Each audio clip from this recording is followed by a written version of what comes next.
Budget வந்து மிக நீளமான பட்ஜெட். இந்த பட்ஜெட்ல ஒண்ணுமே இல்லை, ஏமாற்றம் இருக்குன்னு சொல்லிட்டு தமிழிசை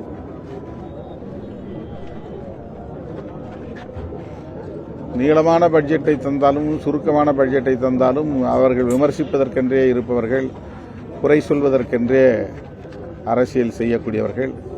வரவேற்கக்கூடிய அம்சங்கள் ஏராளம் இருக்கின்றன. அவற்றையெல்லாம் அவர்கள் பார்ப்பதில்லை, பார்த்தாலும் பாராட்டுவதில்லை.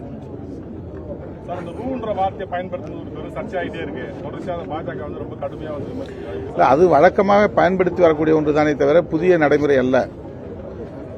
அது வந்து நாம் எப்போதுமே பட்ஜெட்ல ரூபாயை ரூ என்கிற வடிவத்தை பயன்படுத்தியிருக்காங்க. நிர்மலா சீதாராமன் 2017 ட்வீட் பண்ணியிருக்காங்க. அந்த ரூ என்று போடுவது என்பது வழக்கமான ஒன்று தானே, ஒன்றும் புதிய நடைமுறை இல்லை.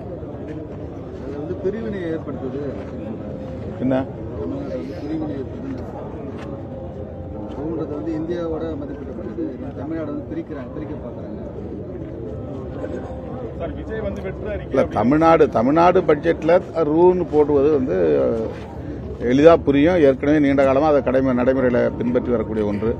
அதற்கு மேல் என்ன காரணம் என்பதை அரசுதான் விளக்கம் தர வேண்டும். அதில் எனக்கு வேற ஒன்றும் கருத்து சொல்ல தெரியவில்லை. பிளே ஸ்டோர் மற்றும் ஆப் ஸ்டோரில் இருந்து பாலிமர் செயலியை QR கோட் மூலம் பதிவிறக்கம் செய்யுங்கள். செய்திகளை உடனுக்குடன் பெறுங்கள்.